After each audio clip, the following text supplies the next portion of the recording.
Writer, director, producer, and actor Michael Leavy joins us today for an epic conversation from Abnormal Attraction to the Terrifier franchise and Stream. Super excited, guys. Let's do it.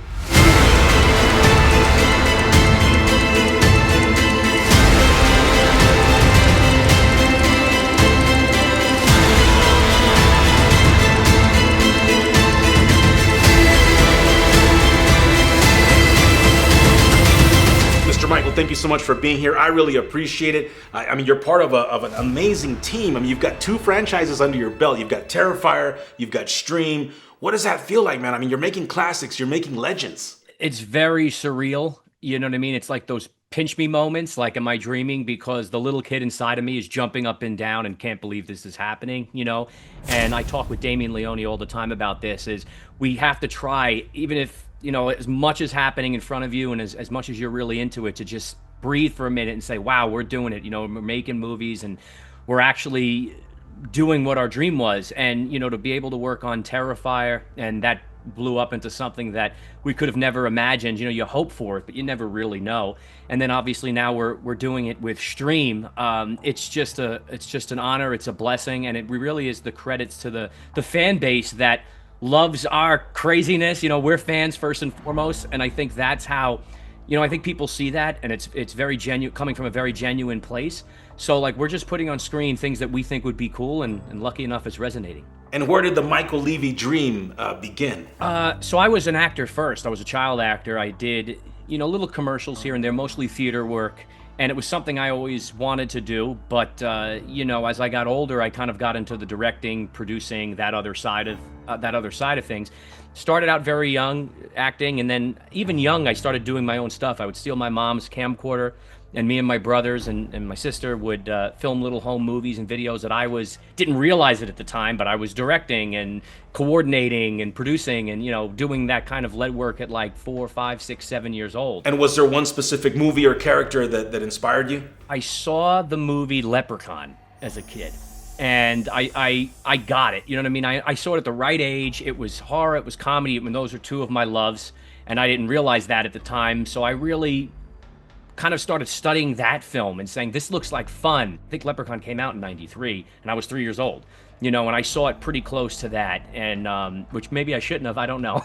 But my son's 3 years old now, and I haven't shown him those films yet. That's awesome. But my mom was a horror nut, and my grandfather was into horror. I can remember 5 years old watching Halloween 1978.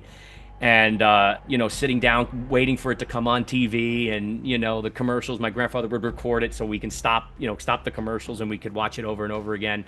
And then that grew into, I know this is kind of a sidebar, but that kind of grew into me and my brother do this huge Halloween display that we started with my grandfather, my mom.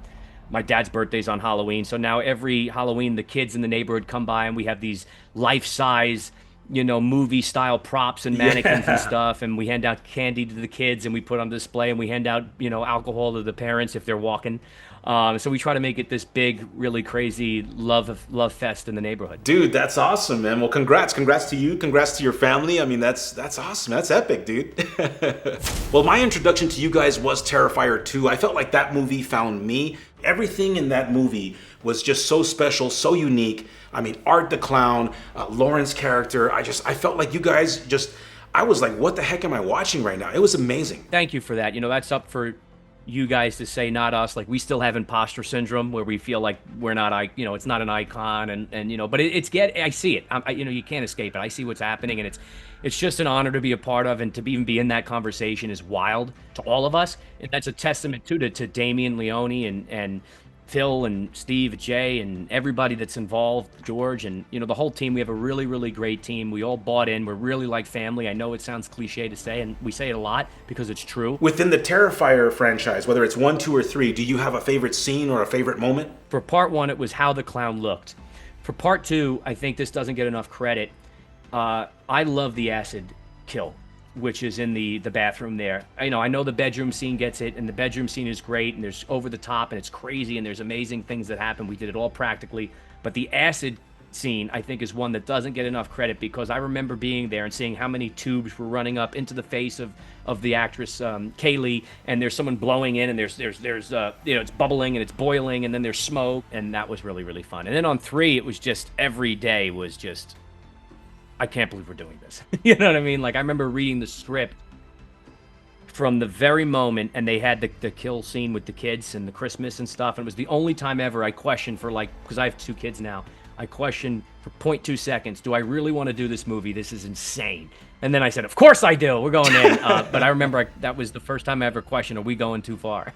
Yeah, man, it's gruesome stuff. Yeah, and acting is my passion. That's all I've ever wanted to do, and I create my own indie projects on the side. And I grew up with with the action heroes of the 80s and 90s, so I'm an action guy.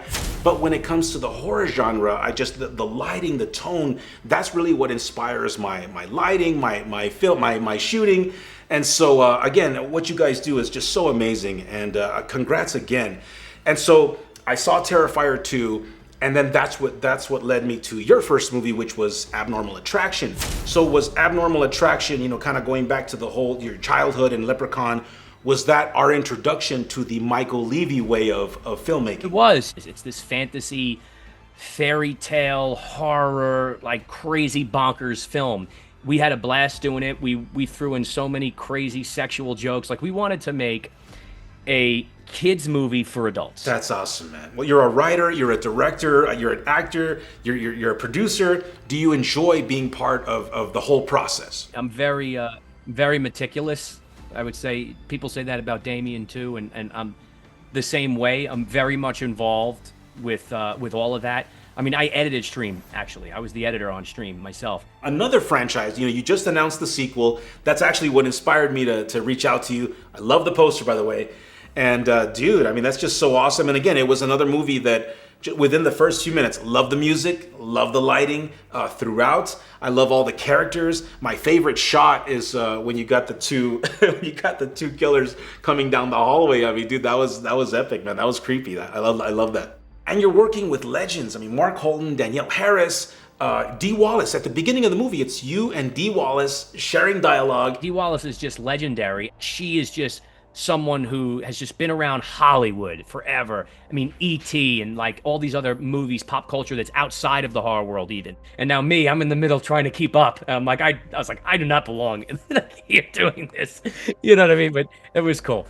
To see, one of the most chilling moments on set was to see her very vulnerable, and she's crying in the basement there where she's captive, and like the set's quiet, and to see her process, and then to see, it was like, and again, we're making a horror movie, right? But there was, what I loved about Stream, for good or for bad, because some slasher fans love that we did it and others hated it. They talk about all the, like, there's too much heart in it, there's too much like drama. But I wanted to bring a level of reality to the movie. I wanted to get to know the family. I wanted this to be real situations that, in horror films, sometimes slashers particularly, you just kind of blow over, especially with Danielle. Obviously I love her work, obviously I'm a horror fan, she's somebody I know, and I said, we see her a lot in these roles that she was the kid, or she's this badass teen, or like in her 20s or 30s. I said, I've never really seen her as a mom, and I would love to give her that chance. And I think she would do really cool in this role, to see her in a different light. So we showed her the script, and immediately she was like, I'm in, this is incredible. Like, and she was, just had kids at that time, new mom. So she's like, it's right in line with where her life is going. So then she was on, and then it was little by little, again, the fan starts to come out. It's like, oh, I wonder if this person would like it. I wonder if this, Mark Holton, again, being friends with him, I had to work with him. I wanted to do something with him. He wasn't doing much. He was like semi-retired. He just did like Leprechaun Returns at that time. And again, before that, he really didn't do a whole lot much, because he was kind of done with acting. So luckily, because of that movie, I was able to find him and do something else. What you guys do is inspiring, man, and you're inspiring so many people. And regardless of the genre, I mean, what I love about filmmaking is people just coming together, doing what they do. And I mean, you guys are doing it right, and you're really bringing us back to just the horror and the characters that we love, and the characters that we can watch over and over and over. And so congrats, man, truly. Oh, that means a lot. And just like anything else, just like you, we're fans. We're just trying to make it happen every day, just putting the work in. I think that's important, staying focused and just doing it. You know what I mean? Like, that's real. Like, anytime I talk to like a younger person that wants to get in, I just tell them, look, make a video, throw it on YouTube, get it done. Like, look what you're doing with this podcast and all of the projects you're working on and your work, right? You're just doing it. You just have to find a way to make it happen, and then it'll grow and you learn. That's the biggest thing. Like, I did go to, I don't really want to call it film school, but I went to school for television and film. It wasn't film school. And I learned more being on set, you know what I mean? Like just doing it and learning from the mistakes and meeting people and working with people than I did in the 4 years that I went to school. And I just feel that that is the best education, to just jump right in, submit to film festivals, submit to little things, because you never know where that's going to take you. In the beginning, say yes to everything, because that's going to take off. Then you could say no later on when you're able to, and you hopefully have a career where it's like, okay, you can't do it all, and now you got to kind of guide it. But in the beginning, there's no reason. Say yes to everything. You never know what opportunity is going to present itself. Very cool. Mr. Michael, thank you so much for being here, man. I really appreciate it. Super congrats to you and the entire team. Super excited for Stream 2, Terrifier 4. Guys, thank you so much for watching. Follow Michael and the entire team on Instagram. Rewatch Terrifier, rewatch Stream. Enjoy. Thank you for watching. Thank you for believing. And we'll see you soon. Cheers.